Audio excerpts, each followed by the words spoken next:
YouTube খ্যাত পল্লী বাংলা গ্রামের নায়ক শফিক।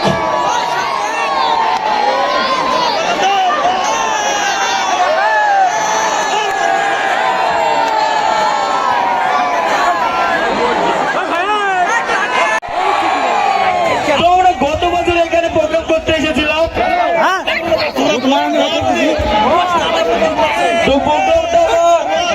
করতে পারিনি, তো আমরা আবারও আপনাদের মাঝে চলে এসেছি আপনাদেরকে আনন্দ দিতে।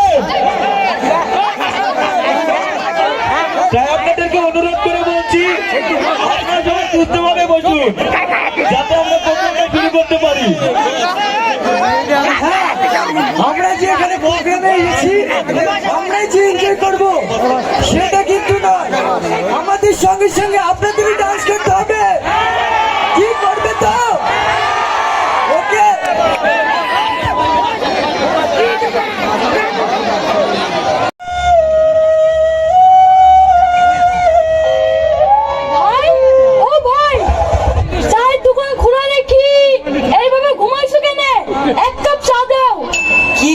ভাই দোকানে একটাও খরিদ্দার নাই, আপনি ঘুম চলে আসছে।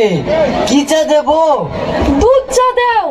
দুধ চা তো হবে না, দই চা হবে, দেবো? দই চা মানে? বলতে গেলে ভাই 3 দিন আগে এক পোয়া দুধ কিনেছিল, বেচা কিনা তো নাই, সেই দুধ বসি দই হয়ে গেছে।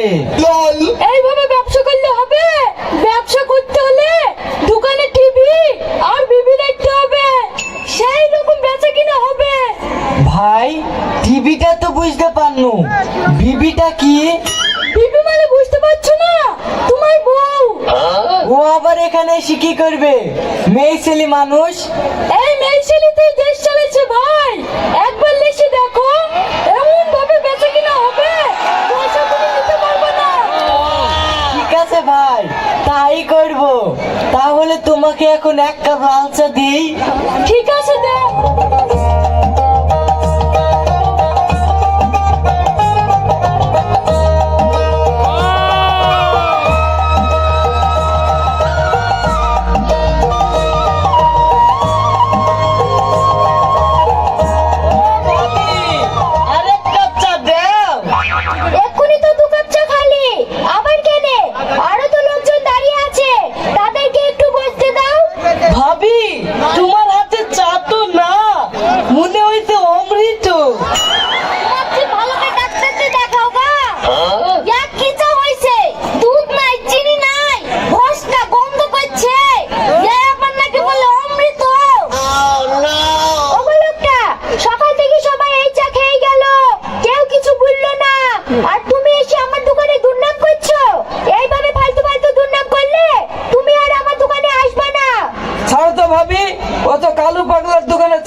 ভাবির চায়ের স্বাদ ও কি করে বুঝবে?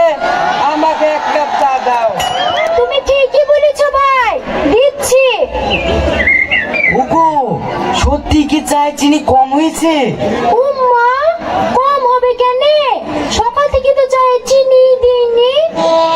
তোমাকে কখন থেকে বলছি চিনি নাই, দুধ নাই, নিয়ে আসবা, তারপর তো দেবো। এই, তুমি সেই সকাল থেকে মানুষকে চিনি ছাড়া চা খাওয়াইছো? মানতেই হবে, তোমার হাতে জাদু আছে। তুমি দোকানটা সামলাও, আমি এক্ষুনি গিয়ে মাল সব নিয়ে আসছি। ঠিক আছে, যাও। ও ভাবি, ক কাপ হইলো? 3 কাপ। এই লাও টাকা।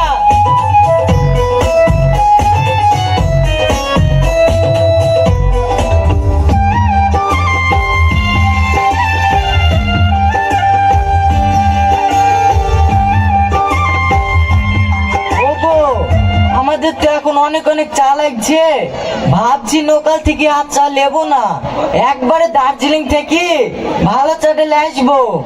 এই কথাটা তুমি খারাপ বলনি। দার্জিলিং থেকে চালে আসার সময় চিনির মিল থেকে 2 বস্তা চিনিও নিয়ে আসো।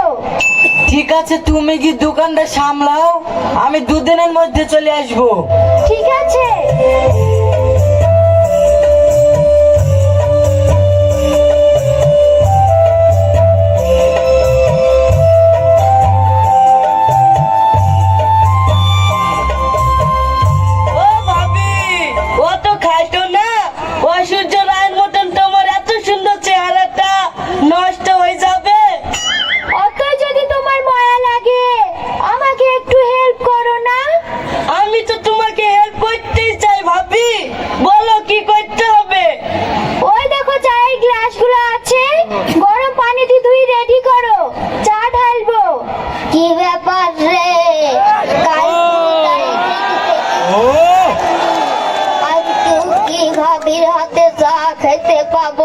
ডাকি।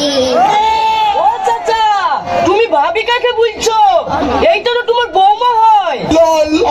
ছোড়া, গ্রামের ছোট বড় সবাই বলে ভাবির চায়ের দোকান, আর আমি বললেই দোষ। দাও দাও ভাবি, এক কাপ চা দাও, বসার জায়গা তো আর পাবো না, দাঁড়ি দাঁড়ি মেরে দি। কি চা দেবো চাচা? কি চা দিবা? একটু দুধ চাই দাও। এই যাও, বুড়োকে একটা চা দিয়ে এসো। ভাবি, তোমাকে একটা কথা বলবো, বুড়ো টুরু সবাই তোমাকে আর কি মারে, দেখি আমার সহ্য হয় না। কেন? আমি মনে হয় তোমাকে ভালোবেসে ফেলেছি। এই যা।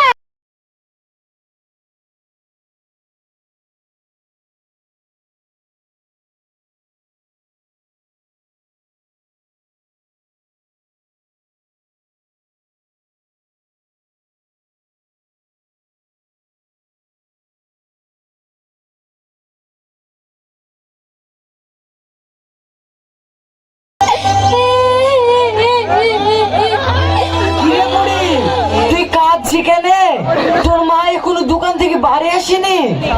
না আম্মা, মা আর আসবে না, ওই বড় সবিকের সাথে পালিয়ে গেছে।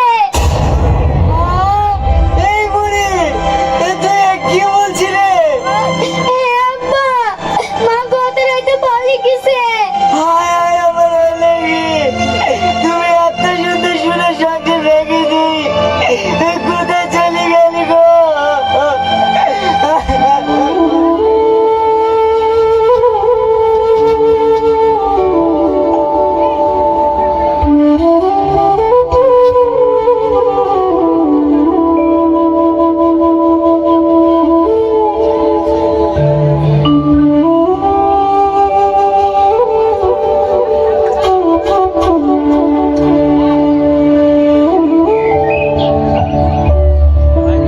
শালা কি ব্যাপার, আমি কি মানুষের কাছে অন্যায় করেছি? মানে চেহারা খারাপ, সেই সকাল থেকে বসে আছি, সন্ধ্যা লেগে গেল, একটু খরিদ্দার নাই যে। ও ভাই, ভাবি কই? পানি লাইতে গেছে নাকি? দাও এক কাপ চা দাও। কি বলবো দুঃখের কথা, তুই জানিস নি নাকি শফিকের সাথে তোর ভাবি পালিয়ে গেছে? পালিয়ে গেছে? এই কথা তো শুনিনি। ঠিক আছে ভাই, থাকো। কেন রে, চা খাবি নি? না গো ভাই, আমার মনেই ছিল না, ডাক্তার সেদিন বলেছে চা খাইলে খিদে কমে যায়। না রে, আমাদের দোকান চালানো সম্ভব না, বাড়ি যায়।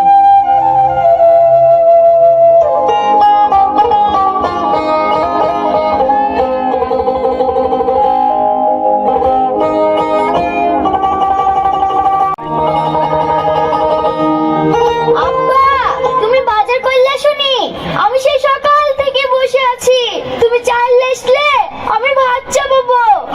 না রে মা, দোকানে বসে থেকে থেকে এক টাকাও বেচা কিনা হয়নি, দোকানে যা টাকা পয়সা ছিল সবই তো তোর মালি পালিয়ে গেছে, এখন আমি বাজার করবো কি দি? আব্বা, এইভাবে চলতে থাকলে তো আমরা না খেতে পেয়ে মরবো। কাল থেকে তুমি বাড়িতে থাকো, আমি দেখছি দোকানটা চালাতে পারি কিনা। ঠিক আছে মা, দেখ তুই চালাতে পারিস কিনা, কাউকে ধারে দিসনি, তাহলেই হবে।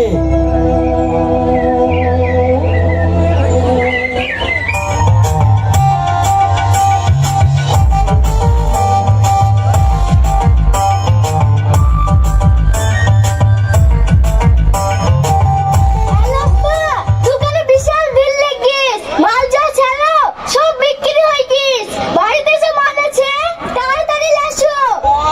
ঠিক আছে মা, তুই খরিদ্দার গুলো ঠেকা, আমি এক্ষুনি আসছি।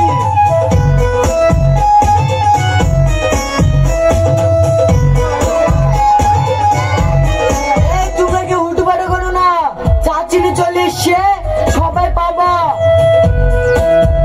বুড়ি, তোর মা চলে গেছে কি হয়েছে? এইভাবে চলতে থাকলে আমরা বড় লোক হয়ে যাবো, তুই চা করের ব্যাস। মাল কিনে এসে দায়িত্ব আমার। ঠিক আছে আব্বা।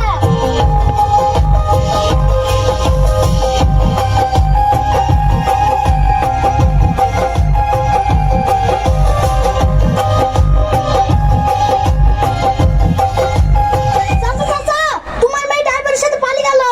দোকানটা আলগা হয়ে পড়ে আছে, তুমি তাড়াতাড়ি তালা দাও গা, না হলে ছেলেপিলেতে সব খেয়ে নেবে। আমার মেয়েটা পালিয়ে গেল। হায় হায়, এখন আমি কাকেলি দেখবো। বর্তমান যুগে ছেলে মেয়ে সবাই সমান।